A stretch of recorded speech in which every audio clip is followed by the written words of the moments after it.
नमो अरहंताणम नमो अरहंताणम नमो अरहंताणम। एक साधक ने पूछा, मानसिक शांति का सबसे बड़ा उपाय क्या है? मैंने कहा, चित्त समाधि। फिर प्रश्न हुआ कि चित्त समाधि का सबसे बड़ा उपाय क्या है? फिर उत्तर दिया, चित्त की शुद्धि, चित्त की निर्मलता। चित्त की निर्मलता होती है तो चित्त की समाधि होती है, चित्त की समाधि होती है तो मन की शांति होती है। पर प्रश्न तो आगे ही बढ़ा,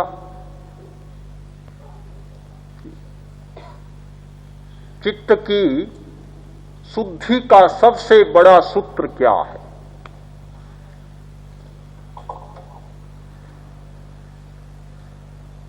उत्तर मिला, शरीर की स्थिरता। शरीर जितना स्थिर होता है, चित्त उतना समाहित होता है, उतना ही चित्त को समाधान मिलता है। चित्त शुद्ध होता है, चित्त की मलिनता समाप्त होती है। चित्त की शुद्धि का सबसे बड़ा सूत्र है शरीर की स्थिरता, और चित्त की मलिनता का, चित्त की अशुद्धि का सबसे बड़ा हेतु है शरीर की चंचलता।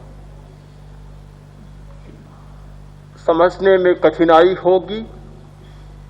पूछने वाले ने चित्त की बात पूछी और मैंने शरीर की बात कही। उत्तर संगत नहीं लगता। चित्त का प्रश्न तो उत्तर भी चित्त का होना चाहिए। प्रश्न चित्त का और उत्तर दिया गया शरीर का। चित्त का और शरीर का क्या संबंध? कोई संबंध साफ साफ दिखाई नहीं देता। बड़ा अजीब सा लगता है यह संबंध।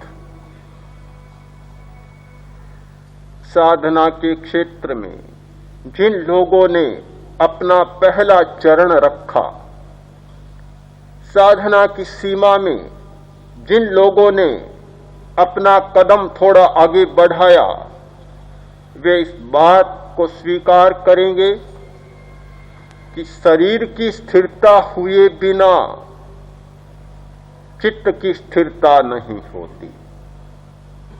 शरीर की स्थिरता हुए बिना श्वास शांत नहीं होता,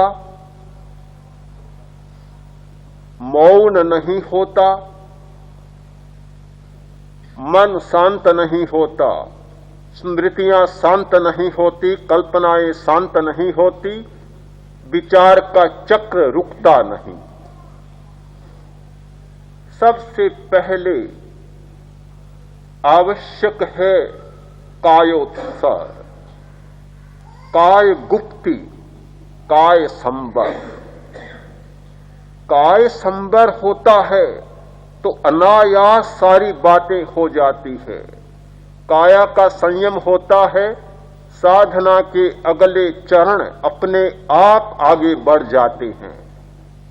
यदि काया का संयम नहीं होता, काया की चंचलता नहीं मिटती, तो कुछ भी नहीं होता।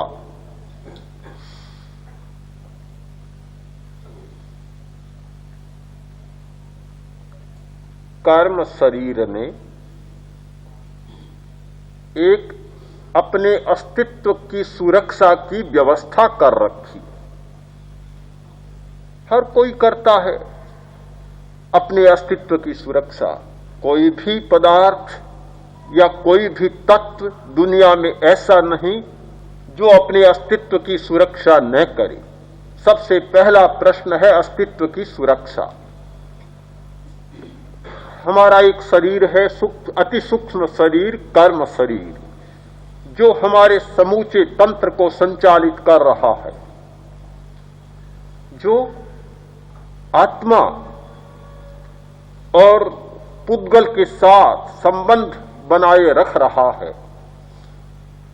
कर्म शरीर को कब इष्ट होगा यह कि आत्मा स्वतंत्र हो जाए और उसके चंगुल से मुक्त हो जाए।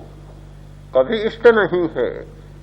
एक बार जो जिसको अपने चंगुल में फंसा लेता है वह नहीं चाहता कि वह मेरे चंगुल से चला जाए, मुक्त हो जाए, हमेशा अपनी अधीनता में रखना चाहता है। कर्म शरीर चेतन को अपनी अधीनता में रखना चाहता है।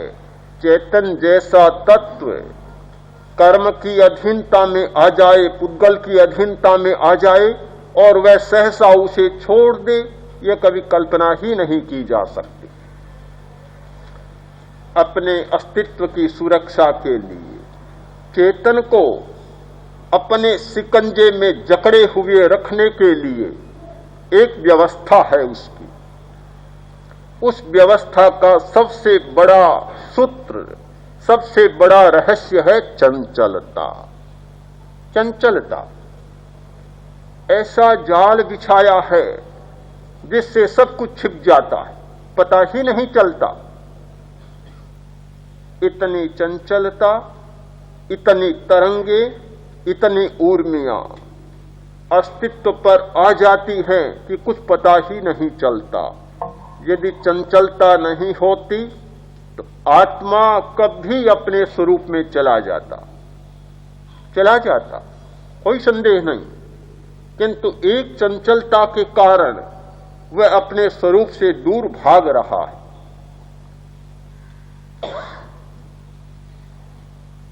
चंचलता इसलिए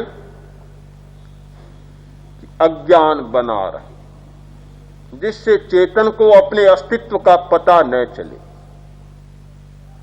यदि चंचलता नहीं होती तो यह प्रश्न नहीं होता, एक आत्मवान पुरुष के सामने यह प्रश्न नहीं होता कि आत्मा है या नहीं है। एक चैतन्यवान पुरुष के सामने यह प्रश्न नहीं होता कि चेतन तत्व स्वतंत्र है या नहीं है।